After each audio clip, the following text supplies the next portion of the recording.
Dear attendees, amidst the current global instability impacting various industries, including real estate, our upcoming panel, Real Estate, Surviving the Geopolitical and the Economic Turmoil, will be your ultimate guide to effective strategies and thriving and adapting your businesses.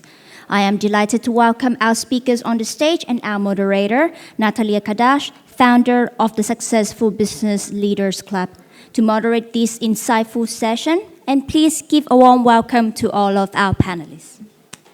Thank you. Thank you very much. I hope that we will spend here nice time. We have a timer, so it's just 40 minutes together.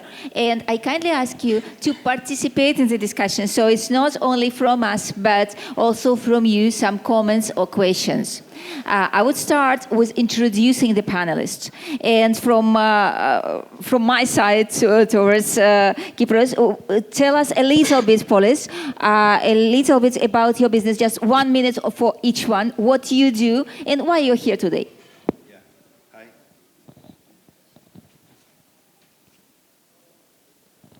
Hello. Good afternoon to everyone. Thank you for being here. My name is Polis Kourousides. Currently, I'm the president of the board of property valuers in Cyprus and the CEO and founder of Total Valuations, a property consultancy company. I'm dealing with the real estate the last 20 years in Cyprus. And in that 20 years, we have faced, as you know, most of you, several problems. But thank God. Don't start with problems. No, I will not. Yes. Of it's course. Just a time for introduction, not for problems. Okay. Yeah, one by one. Yes. So the most important, we heard the chairman, managing director of Cyprus Property Valuers Association, Yep. and also I have here Polis Kourousides and Associates. What this company does? Yeah, this company is doing valuations mainly. Yeah, and this total valuations. Yes, this the same. This yeah. is the same. Yeah. Okay, Dimas. Hi, can you hear me? My name is Dimos. I'm currently the CEO of the Lanidis Golf Public Company Limited, the company that is developing the Limassol Greens Golf Resort, located just next door, if you don't know, hopefully opening within the next 12 months. So we'll be happy to see you there next year. My experience was mainly in various finance or senior finance positions in real estate companies or as a finance consultant in one of the big four in the past. And currently I'm holding the position at Lanidis Golf. Thank you, Dimas. Everyone knows it's a very big project for Limassol Greens. Stella. Hi, thank you for being here. My name is Stella Mourouzidou Damtsa. I am a manager of segments and propositions at the Bank of Cyprus. I am here because I have been invited, and thank you very much. I hope to share some useful insights for all of you. I saw from the agenda that I'm one of the very few bankers, or maybe the only one, so please be gentle. Thank you very much. Kypros. Hello. My name is Kypros Petridis, and I'm the managing director of Peak Point Real Estate. Even though we're a relatively new company, we have over 20 years experience in the industry. We are the external team that helped set up REMU back in 2016 when we first started to learn what a non-performing loan is back in the day. So I've been involved in bank restructuring, supporting various financial institutions, both in Cyprus and Greece. We have gained a lot of experience, and here we are today. Thank you for the invitation to share our thoughts and see what the future holds. Thank you, Kypros. Thank you. And my name is Natalia Kardash. This year I celebrate an anniversary, 25 years in Cyprus. So when we speak about, thank you. when we speak about real estate surviving the geopolitical crisis and economic turmoil, like the subject of our event, believe me, I'm here long enough to see how it goes up and down, up and down. And being a publisher myself, I also published for quite a long period the magazine about property. So I'm so happy I can moderate this distinguished panel. And the subject is interesting, it's unusual. You know that Cyprus, being here in this crossroads, usually is a safe place. Whatever happens around, somehow Cyprus finds its way. So we will start our conversation today with defining where Cyprus is today, what's really happening in geopolitics and how it influences Cyprus. So my question to all panelists, how has the current geopolitical and economic turmoil affected the real estate market in Cyprus? Especially in Cyprus. And let's start with Demos. Let's start with overview. What's happening in Cyprus in the part of the property market, geopolitics? How do you see the world? Obviously, the current geopolitical and economic turmoil that we're facing in European Union and locally in Cyprus has created a lot of challenges in the industry. But I believe at the same time, when there are challenges, there are opportunities for those ready to embrace those challenges. So if I may, probably we have to discuss what are those challenges that we are facing at the moment and understand those challenges before moving on to see what are the opportunities and how these opportunities have affected the market in general of real estate in Cyprus. Obviously, as most probably all of you know, the geopolitical conflicts in the area, the rising inflation and interest rates, the migration and refugee issues that we are facing now in Cyprus are some of the most important challenges. I will add to that the supply chain issues that we have faced, and even the energy supply issues that we have faced all over Europe, I think, in the last couple of years or even more. All those are serious challenges that have affected the industry significantly, especially construction costs rising. But at the same time, all those challenges have created opportunities for Cyprus, as I've mentioned. And given the security that Cyprus is offering in the area, being let's say, one of the countries that have been safe for many years, the high quality of life that Cyprus has to offer, and the location, I believe, has created a lot of opportunities. We can see a lot of people relocating in Cyprus for security reasons, for business reasons. So this effectively created opportunities not only in residential real estate market, but also in commercial. And I believe the new upcoming trend is going to be also the social or the public infrastructure, like hospitals, schools, those things. I believe that is going to be the new trend in terms of the real estate, especially in Limassol. I think we have started feeling of it, of seeing new projects of this kind happening here and there within the last couple of years. Yes, we all know that within the last 3 years, there are more and more people are coming, foreigners, new people. And these new people, as Dimos said, they come with families and they need schools, they need infrastructures, not only hospitals, but roads. You were driving here, you know how Limassol is difficult now with the traffic. But Kypros, can you give us an idea, if we compare the first quarter of 2023 and the first quarter of 2024, what is the tendency? What has been changed in the property market? Strictly speaking, there hasn't changed anything. There hasn't been any major difference.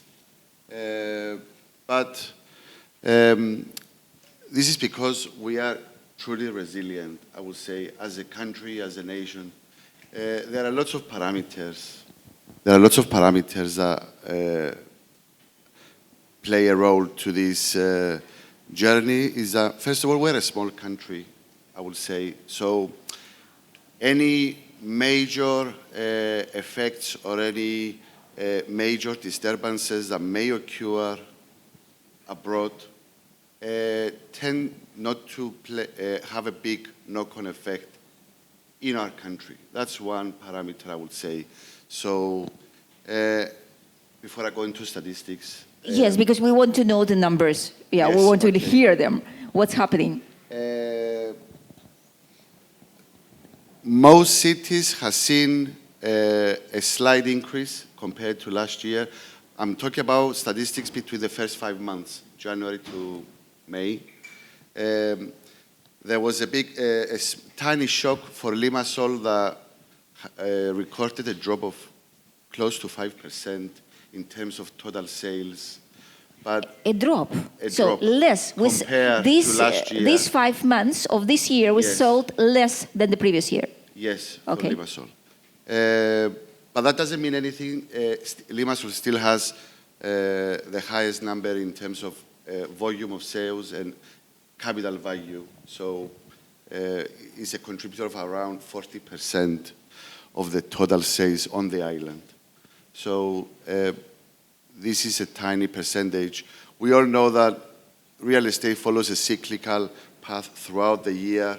So it's nothing to be alarming. But what about demand and supply? What is the demand and what is the supply? Do they match each other? Since 2022, when we saw the massive increase in demand for real estate in Cyprus, all the developers rushed to catch up with that. And since 2001, 2002, there's been a huge increase in construction throughout the island, just to catch up with demand. We feel that possibly today, in the second half of the year, we have catch up with demand and we probably exceeded it at the moment. This is a discussion we are having with developers that there is available stock in certain areas for certain price ranges and bands. Certainly, I would say the $1 million properties have been slightly affected. There's a shift in demand for smaller properties, more affordable. And this is evident from foreign demand, especially from the Middle East, where they are a different type of buyer. Plus, especially those who don't look to relocate, they're just looking for a second home with a limited budget. And we should not also forget about the IT community. These people came here in 2022 or later, and then because of a new regulation that people who are highly qualified can apply for citizenship earlier than usual naturalization, they think that maybe they will stay. And of course, they're young people, so 2 or 3 people family. That's why they don't need a big villa. They need a flat not far from their office space so they can walk or drive very, very short distance. And this also should influence at least in Limassol, maybe partly Larnaca. Don't you feel it? Yes, it also depends on their needs as well, whether they're here to stay. Most of them are here to stay forever because they have established businesses. And like Limo said about the infrastructure that needs to be upgraded. But there's also the ones who are here on a temporary basis that they just want something affordable. And yeah. So it's unavoidable. The change in the demand is unavoidable because we have different type of people now with different interests. It's not an investor anymore with villa for €4 million. It's the people who came to Cyprus to live in this Cyprus, in the country, to work here, to raise their children. So as Dimos correctly said, the infrastructure is needed and different types of properties. And we have seen a lot of changes over the past couple of years. New schools in Limassol, various other, apart from the financial and tax incentives, but the infrastructure is growing as well. Yeah. My question to you, Paul, is it's about this surviving the crisis, what the government should do, what the local authorities should do to help the developers, to help the real estate industry to pass this crisis and to grow in the same time. Yeah, actually, government, not the current, but the previous government as well, after the 2013, gave a lot of incentives to foreign investors and to the local investors as well. Tax incentives for companies to come relocate to Cyprus. That's why we are ready in 2022 when a lot of companies wanted to relocate from Russia, Ukraine, etc., IT companies, because we had already the legal frame ready, and it was because that time Cyprus was competing with other countries. Cyprus was competing with Latvia, was competing with Czech Republic, but we are ready because government gave incentives, changed the legal framework 2-3 years ago. So governments in Cyprus, they give incentives and we want to increase our supply. Cyprus is a small country, as we know, everyone here. We are a small country in a very, we are in the age of European Union. It's not easy accessible. So now they are trying to give, let's say, to opening new routes, because to travel from here to otherwhere except from London, I think it's very difficult from Cyprus. So we have to help. We have to increase the access to Cyprus. Also, they gave incentives now for the housing policy, because due to the foreigners that they came the last years in Cyprus, the locals are facing some issues to find cheap, let's say, or affordable housing. So there are some plans for that,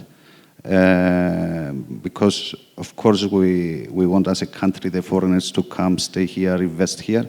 But first of all, we have to look at our compatriots, our Cypriots, because we don't want just the foreigners to come and Cypriots to live. That's what started to happen to Limassol. Local people, they feel that they cannot afford to rent properties in town, so they have to rent outside, and it's not pleasant, is their town. Of course it's not pleasant, because you cannot have a country without the locals. But I think that it was a lack of time between supply and demand, because the demand the last 3 years was very at very high levels, and supply, unfortunately, because of the bureaucracy, is something else that the government has changed, couldn't accommodate this demand.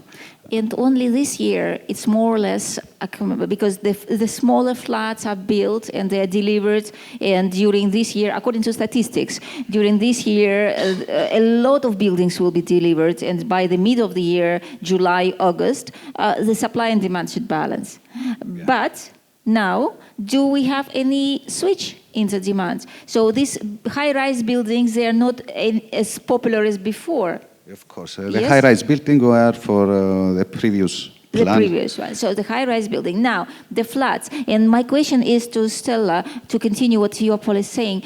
What about housing loans? Polis was saying what the government may do and how it may help. But what about banking system? How it may help to families or to regular people, not ultra-rich people, to have their own property in Cyprus? The dream of every Cypriot is to have their own house. So when they come to the bank to discuss, they don't say, I want a housing loan. They say, I want to buy a flat, or I want to buy a house. So what the banks do is to educate these people and give them enough options so that they get a loan that is suitable for them. The key for everybody, and I see a lot of young people in the audience, is to be financially literate, to be able to take a good decision suitable for you, because a mortgage loan is 20 or 30 years duration. This means that it's like a marriage. You get married to your bank. you have to pay this installment every month for the next 20 to 30 years until the loan is completely repaid. So what do the banks do? We created a lot of options. One of the most popular options today is the fixed rate loans, because previously interest rates were very low. I think that you remember they used to be negative during the previous years. And because of these geopolitical tensions, we have inflation, we have increases in interest rates, and we have, of course, more expensive loans. But which loans are more expensive? The floating rate loans. Those loans that are linked to the Euribor or the ECB rate. There are also less expensive loans that are fixed rate loans and are more affordable. But nobody should compare the rate today. I mean, you need to see what your own situation is, what qualifications do you have, what employment you have, what prospects do you have for increase in your salary, and how marketable you are. Because we are talking very long term. We are talking 10, 20, 30 years. So customers who come to the bank and say that I believe that my employment is going to give me more increases, I don't know, partners in Big Four or people who work in Limassol and they get paid much, much more than people who work in Nicosia. These people prefer the more expensive today's rate for a mortgage loan because it is floating. Floating means that you can repay it without any penalty.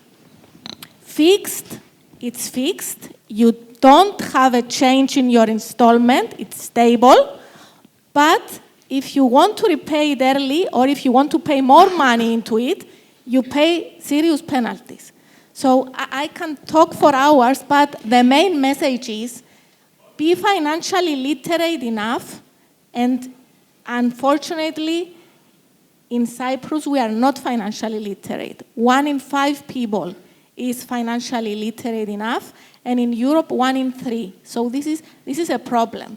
And my opinion is that we should install financial education in schools since kindergarten. Okay, but coming to the property and to our subject, can you tell us what is the average amount of a property loan nowadays? It's about 130,000 euros. Okay. The whole mortgage loan market is about 1 billion euros. So it was 1 billion euros since 2022. And the Bank of Cyprus has about 50% market share. And the demand is stable. So what is the rate of rejection? People apply and banks reject approximately 1 every 2? If you can repay it, 0%. All right. So what are the chances to succeed? What increase the chances of succeed? What people need to say to the bank or to show to the bank or to prove to the bank to have better treatment? The treatment is the same for everybody. What do you need to do is, my advice is come to the bank first. Why? Because the bank will tell you the maximum amount they can provide as a loan. Many times I see people, especially young people, they dream of a big house, they dream of a 4-bedroom, a prime location. They go, they get a rate, I don't know, a price, 500,000 euros, they come to the bank cannot lend 500,000 euros because what money are we lending? We are lending the depositors' money. Banks are financial intermediaries. Good. And what is nowadays, what is the first amount they need to pay and to take for a reminding, the deposit, the first one? 20, 30, 40, 50%? It's 20%. Still 20%? Yes. That's amazing. Yes, it's because 20%. it was in the best times when, the loans were left and right, given here and there, it was 20%, and then And it doesn't even have to be cash. It can be property that you can For mortgage. foreigners as well, if I may ask. Yeah. For foreigners as well. Yes, we start having questions for foreigners as well. For foreigners, it depends on the situation. Everybody is different, so Because I saw in the audience, I cannot most answer. of them are not Cypriots. So If they stay in Cyprus, they are residents. So foreigners who are not here to stay and cannot prove that they will be here to repay their loan, because we had, as Kypros said, in 2016 or even before that, we had non-performing loans which are very, very high. A proportion of those originated from foreigners who just left. They came to retire in Cyprus and they decided not to stay in Cyprus and they left. So we're very, very cautious not to have non-performing loans. Okay, still, if 10 people came, how many people get? Your assumption. I'm going to insist. If 10 people come, 10 all of people them can can prove that they can repay the loan. Okay. 10 people get the loan. All right. If 10 people That's very come positive. and 10 people cannot prove that they can repay the loan, none of them gets the loan. All right. Yes, we start having questions. It's good. We have 14 minutes left until the end of this discussion, and I'm happy that we have questions. I don't know whether we have microphones here to bring to a gentleman. Do we have? We have a question here, or shall I come with my microphone? No, coming. Okay. No? All right. While we are waiting for a microphone, yes, it's here. Mm-hmm. Thank you for the bank. Be gentle. I'm very gentle. Let's say someone from Germany comes, wants to buy one of the new properties, 250,000 euros. He can prove to you that he has the income, salary to pay the monthly rate. With a mortgage, will you be able to give him the financing or not, if he's not living here? You know, he just comes, wants to buy it. Maybe he'll live here, maybe not. Maybe for investment, doesn't matter. Typical foreign buyer, you know? Provisionally and with no commitments, because each case is different, if you mortgage the property here and you can prove that you can repay it here, you should be able to get the loan. So it's not necessarily to have a so-called pink slip or residence permit when you apply to a bank for a loan. They are European, he said from Germany. Mm-hmm. They are European, Yes. so Sure. there are no sanctions involved. So They don't need to have residence permits. They don't need to reside in Cyprus. if they can, how are they going to repay the loan? Why do they want to buy the house? So Yes, the question of the usually, gentleman was, if the person lives abroad, can you give a loan? The person will still live in Germany. the person will live in Germany, but they will buy a property in Cyprus, which they will mortgage to the bank. Yes, or so the property is whichever here bank in in Cyprus. And you don't mind where he lives. And then Yeah. they will prove that they have, they need to be able to prove that they have a profession that will give them the installment for the loan. Okay. And the bank will also do some sensitivity checks to see that if the installment goes up or the person may not receive as high a salary as they get today. If they pass all these checks and balances and they are from Europe. All right, Police wanted to contribute as well. If the buyer is foreigner and he will not come to stay permanently in Cyprus, then the deposit should be 30 at least %, because it's going to be... It could be even 50, so even that's 50. why I say Yeah, with but no... because the 20% is just for first residence. So if he will not stay here, it means that he is going to rent the house. So maybe the bank will check the income from Police the mentioned house. a very important word, first residency. So the bank and any authority will consider differently first residency, where you're planning to live and your first place of living in Cyprus, and if you buy house number 10. First of all, the VAT is different. The VAT is different. It's also different if you live abroad and you're just investing in one house, one flat, another flat, and another thing is you live in this flat, correct? They will treat differently. They will treat differently because it's different for a first residency and it's different for investment. If absolutely. it's investment, it's different. Yes, Dimos. Having been involved with many of our clients' applications for loans in Cyprus, with many banks, including Bank of Cyprus, I can tell you that obviously the variables are unlimited on what the banks have to assess, and being let's say a depositor or a Cypriot citizen, I'm going to be with the banks on that one, even though most of the times I'm against them, especially in corporate financing and financing in real estate. But this is not the subject of the day. But obviously, when they can assess that the repayability of the loan is there, and the buyer means business and he has a capacity to repay the loan, I believe the banks are fair and they are here to support, let's say, the buyers. Okay. And So also, if you, can I add something? Also, for loyal customers, so customers who have been with us for many years and they have a good relationship, we recently launched the loyalty scheme. And we offer mortgage loans at a lower price. Okay, so, good to know. Pronomia, yes, thank you, Gypro.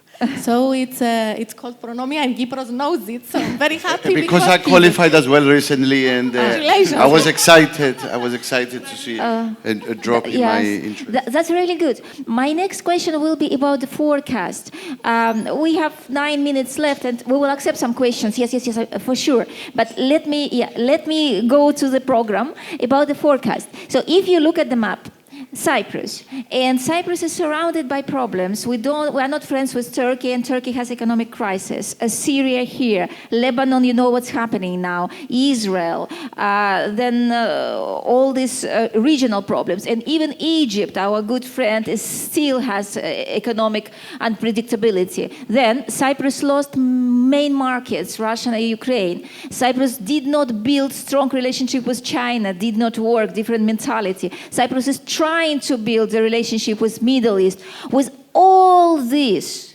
Kypros, what do you think? What to expect in the nearest half a year in the property market? Can you repeat it? What do I expect? It's going to happen. So, in the nearest half a year, what do you think will be happening in the property market, having in mind our subject, geopolitical and economic turmoil?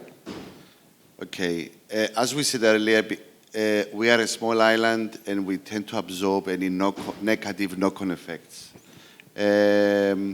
We are members of the European Union, so we have trust to any non-Cypriot, non-citizen who wishes to find either a good enough investment or a safety place for whatever reason. I think we're an attractive destination. I think real estate is going to continue to be stable in Cyprus. It is shown by the figures as well. Last year, and I believe we're going to continue the same this year, we reached the highest in terms of number and volume of sales for the past 15 years. Since 2007 and 8. And this is for various reasons, but Cyprus has a good relationship with real estate. It's one of its biggest contributors to GDP. So there's continuous construction, there's continuous relationship between land developers and banks. We try to support with new financing opportunities. So, yes, as a general statement... You mentioned 2007 and 2008, and people say that there was a bubble, property bubble, 2008 to 2010. Yes. Are we in a bubble again? Yes or no? No. No? I can't say why. Yes, because well, it's not just a... Dimos, yes or no? I don't think we are in a bubble. No, we are not. Stella? I say no. No, of course. Okay, so we won't know, Kypros. Definitely no, because we are growing organically this time. Okay, Polis, why no? In order to understand if we are living in a bubble market, let's say, or we are dealing in a market bubble, you have to compare the rents versus the market values. When the rents are, let's say, 20 times and less of the market value, sorry, 20 times and more, I mean the annual.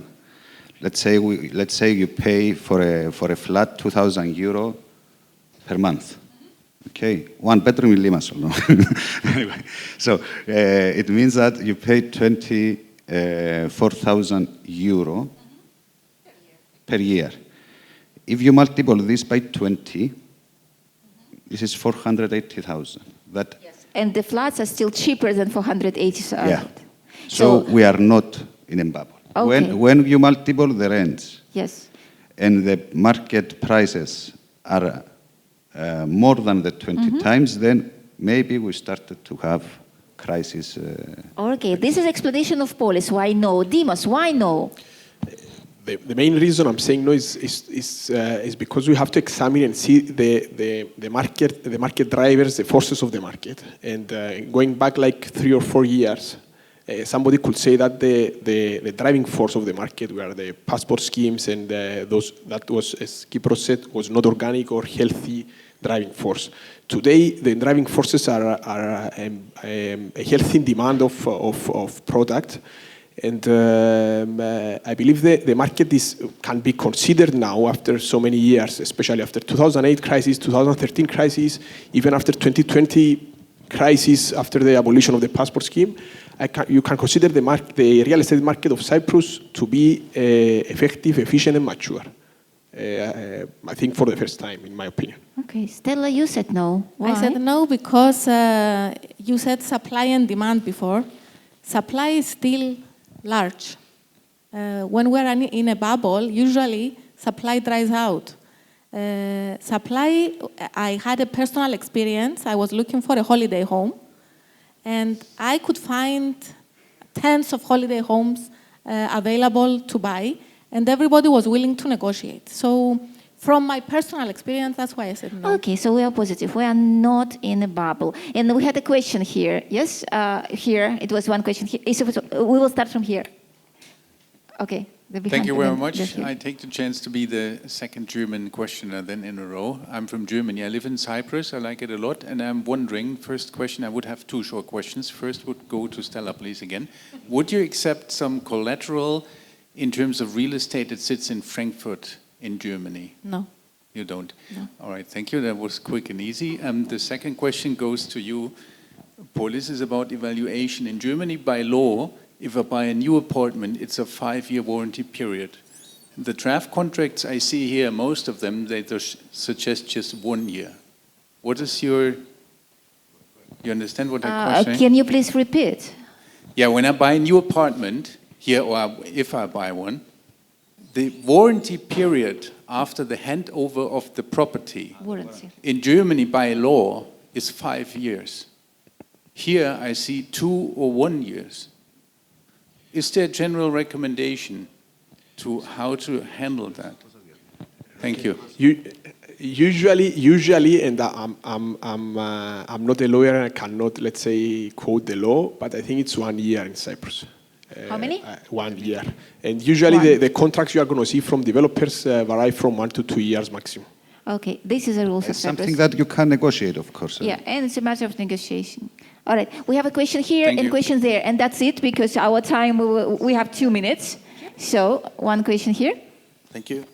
My question is to Stella as well. Okay, Stella, you are the most popular today. I think we need to close a few deals before I leave. Take a few loans back to the office. So my question is regarding loan applications. The bank, like the parameters they assess in order to approve a loan, are they streamlined and standardized? Or does it depend? Because I had a personal experience where I went to Bank of Cyprus. So I applied for a loan and it was rejected. But I went to another Bank of Cyprus branch and it was approved with the same parameters, the same criteria, the same everything. Isn't that a bit worrying, to be honest? I think that is not possible, and we need to talk one-to-one, and I'll tell you why it's not possible, because the branches do not have authority to approve loans. The applications go to central committees who do not know the customer face to face, because behavioral economics and relationship and everything. In the past, when the branches used to approve the loans, it was a bit more flexible, because it's different to see the customer in front of you, and it's different to have a piece of paper or a screen of the computer in front of you. So it's centrally done. It is the same parameters. It is streamlined. I don't think it's something must have changed. We need to see the. Doesn't it also depend on how it's approved? It's better not to touch it. Don't. But yes, because it's not the branch's authority to approve loans since 2013. It goes centrally. And the central committees, they have like a checklist for everybody. So it's the same treatment. Okay. Last question, the last. We still have a few seconds. Yes, hello. Artyom, Pure Price Consulting Company. I wanted to poke you a bit more regarding the bubble. For instance, our company, we detected that on the 1st of October, and I'm going to be saying just about the statistics that we have right now at hand. On the 1st of October last year, we had 538 two-bedroom resale apartments on the market in Limassol, marketed. And right now, it's 1,407. So almost 1,000 two-bedroom apartment increase on resale market. Do you think that this doesn't indicate the bubble? Because the trend is continuing, and the same with the Can you downward. define what is a bubble? Well, the bubble, in the sense that we've got a huge increase in the number of apartments, and it seems like, and not just apartments, it's the same situation pretty much everywhere, especially in the resale. And it seems like they're not being sold off. They're not going away from the market fast enough. So it seems like there is just growth and growth and growth. Yeah. Okay. So, my dear panelists, if there were 501,000, I don't know from where the statistic is, but if. Just to understand, you are suggesting that increase in resales is an indicator of a bubble? Supply. So he meant supply. In supply of resales or transactions of resales? No, what I'm saying is that the supply is so big that it seems like the supply isn't being sold off quickly as it comes to the market, as probably was sold off beforehand, quickly enough.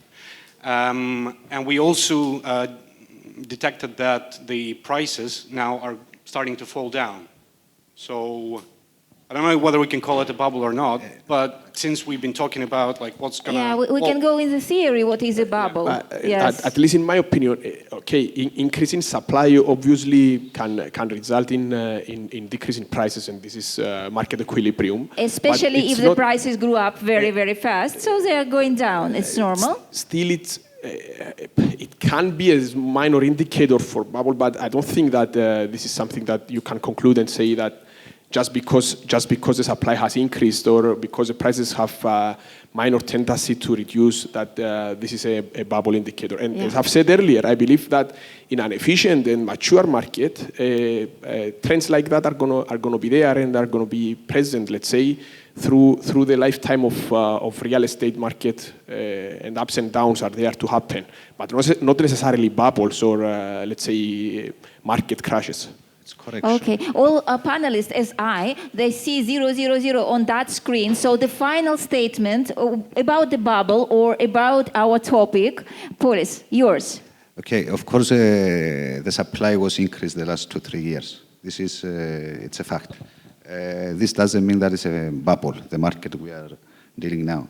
As a final comment, I will say that Cyprus proved that can develop, like it's written there, developing opportunities. I think I'm looking opposite, but Cyprus have proved that the challenges can develop them to opportunities.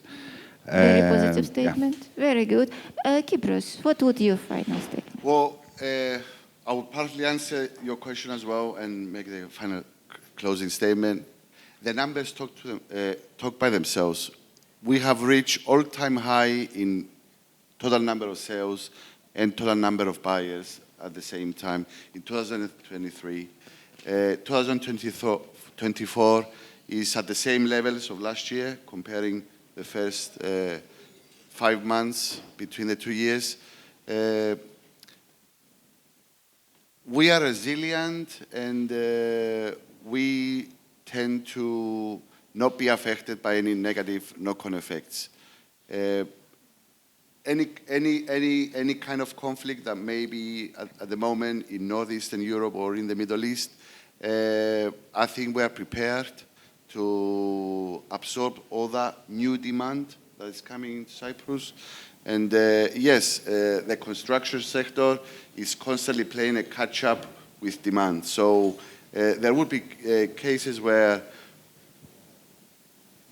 the supply is a bit higher, or there will be cases where it's a bit lower. This is all parameters of the cyclical trends of the real estate. So overall, we are at all-time highs, and I feel quite positive.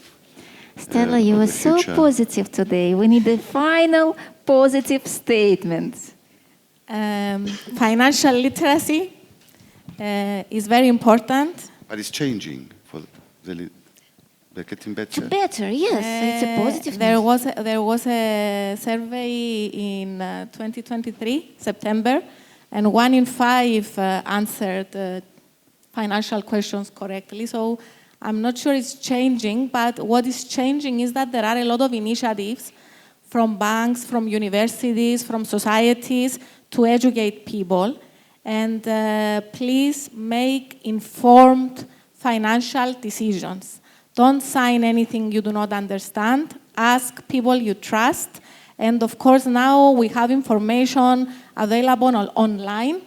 So make your research before signing a contract that will last 20 or 30 years. All right, in politics and in geopolitics, everything goes like this, round and round, like spiral. So Cyprus has so many years of problematic times and then good times. Problematic times and good times. You need to look at the statistics. In the European Union, the growth of GDP is 0.4%. In Cyprus, it's 3%. So I want our positive statement to be, we may maybe not to have better than now, but not worse than now. Now it is okay. So cross fingers, thanks God, and we will move like this, slowly, steady, in the property market to be as good as now. You agree with me? All right. With this positive statement, we're finished. Thank you very much. Thank you. Thank you.